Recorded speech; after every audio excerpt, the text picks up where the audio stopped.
আমরা পারমিশন দিলে আমি বসে বলি উঠান বৈঠক তো। বিসমিল্লাহির রহমানির রহিম। আসসালামু আলাইকুম। সবাইকে আন্তরিকভাবে ধন্যবাদ, আপনারা যে বিকেলবেলা আমাকে একটু সময় দিচ্ছেন। আমি প্রথমেই দেশনেত্রী বাংলাদেশ জাতীয়তাবাদী দল বিএনপির চেয়ারপারসন দেশনেত্রী বেগম খালেদা জিয়ার সুস্থতা কামনা করি। আপনারা জানেন এই আপনাদের সাথে আমাদের উঠান বৈঠক কিছুদিন আগেই হওয়ার কথা ছিল, কিন্তু দেশনেত্রীর শরীর খারাপ হওয়ার কারণে আমরা সেই সময় এটা করিনি। ইনশাআল্লাহ আল্লাহ তাআলা জানি খুব তাড়াতাড়ি শিফা দেয়, আমাদের নেত্রী জানি আবার আমাদের সাথে আমাদের রাজনীতিতে ফেরত আসে, আমরা দোয়া করি। আমি ইনশাআল্লাহ আপনাদের এখানে প্রার্থী, বিএনপি সমর্থিত। আমি এই গুলশান ভাসানটেক ক্যান্টনমেন্ট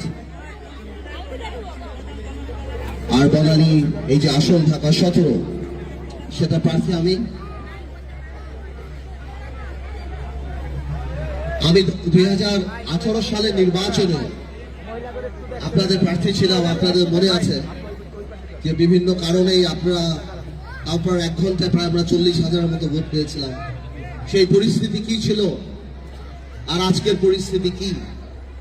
আজকে ফেসবুকে আমি আমার এক ভাইয়ের স্ট্যাটাস দেখছিলাম, যেখানে বলা হচ্ছিল যে আজকের দিনে সেই ভাই স্ট্যাটাস দিয়েছিল যে আমরা সেই ডোনারবাই বাড়িতে অবরুদ্ধ আমাদের নেতাকর্মীকে ধরে নিয়ে যাওয়া, হাজার হাজার নেতাকর্মী পলাতক জেলখানায়। আর আজকে এমন একটা দিন আমরা মুক্ত আকাশে আছে, আর যারা আমাদেরকে পালিয়ে বেড়াচ্ছিল, যারা আমাদেরকে আটকে বেড়াচ্ছিল, তারা আজকে পালিয়ে গিয়েছে। আল্লাহর কি বিচার! আমি তাই চিন্তা করি আল্লাহর কি বিচার, যে আল্লাহ সবসময় বলে যে আমার জমিনে তুমি অহংকারের সাথে হেঁটো না, তুমি মাটি ভেদ করেও নিচে যেতে পারবে না, আকাশ ভেদ করে উঠতে পারবে না। আমি সবসময় এটাই মনে রাখি, আল্লাহ জানি আমাদেরকে কোনোদিনও রাষ্ট্রীয় ক্ষমতায় যাওয়ার পরে আল্লাহ যদি দেয়, আমরা জানি কোনোদিনও অহংকারী না ওঠে।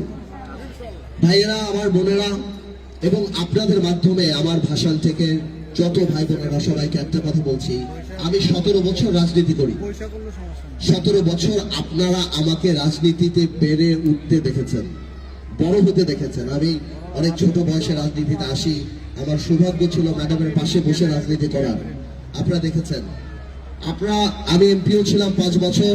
পারিবারিক ভাবে আপনারা আমাকে চেনেন। আমি ইচ্ছা করলে অনেক কিছুই করতে পারতাম, কিন্তু আলহামদুলিল্লাহ 17 বছরে এমন কোনো কাজ করি নাই যেখানে জনগণ থেকে আমি দূরে সরে গেছি। আলহামদুলিল্লাহ আমি আপনাদেরকে কথা দিচ্ছি, আপনাদের সেবা করা আমি মনে করি শুধুমাত্র আমার এই দায়িত্ব না, আমি মনে করি এটা আমার সদকায়ে জারিয়া হবে আমার ভবিষ্যৎ প্রজন্মের জন্য।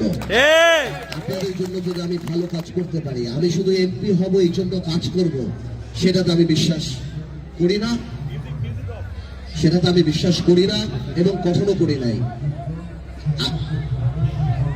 এই ওই মাইকটা বন্ধ করো।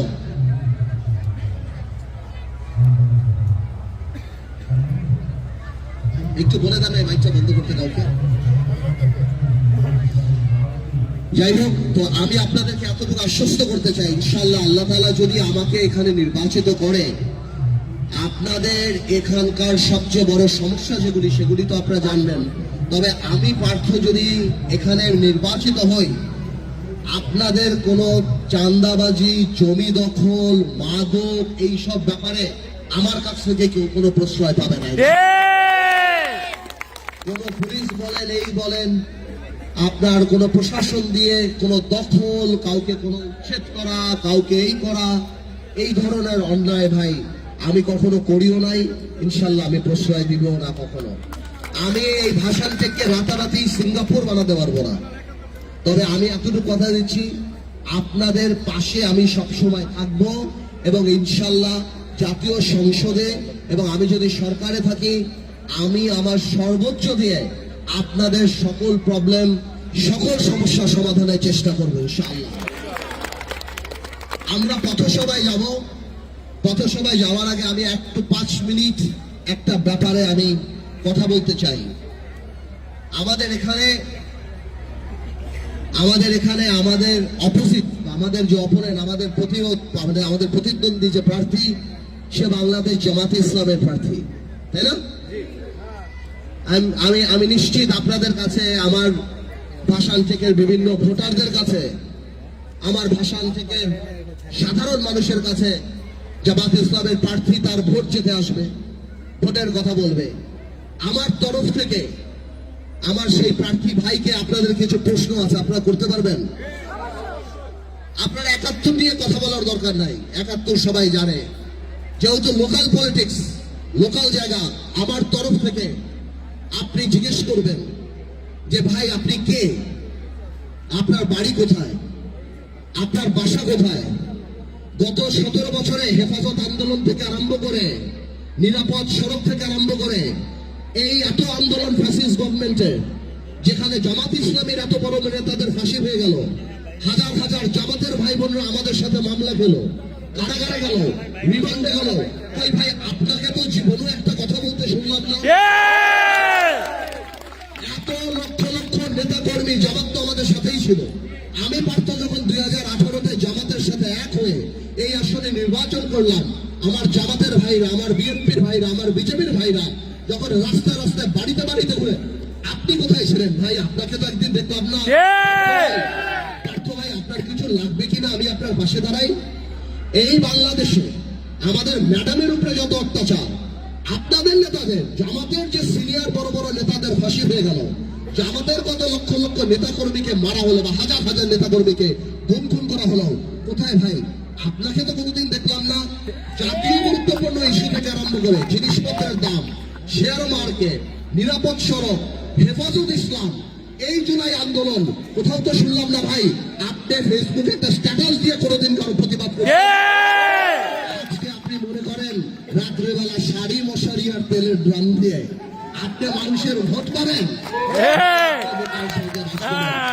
আপনারা আমার তরফ থেকে এই প্রশ্নগুলি আমার ভাষণ থেকে মা বোন সহ সবার কাছে পৌঁছে দিয়ে, যেই লোক 17 বছর নিজের দলের নির্যাতিত নেতা কর্মীর পাশে দাঁড়ায় নাই, তাদের পক্ষে কথা বলে নাই, আপনারা মনে করেন আগামী 5 বছর আপনাদের ব্যাপারে কথা বলবেন?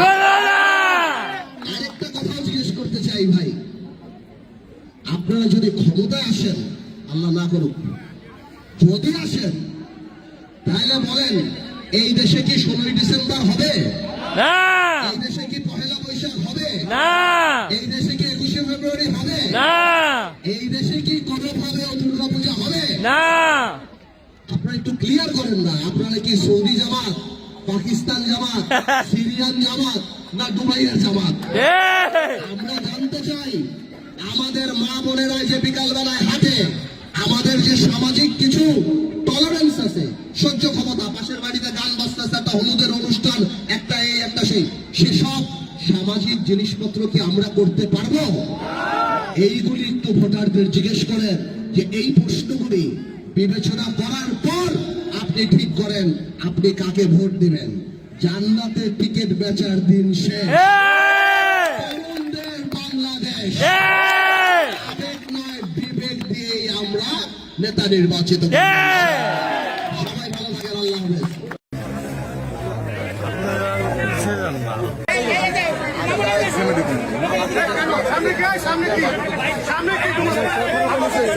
ভাই আপনারা একটু সুযোগ জানান করে প্রার্থীরা নিজে বলছে।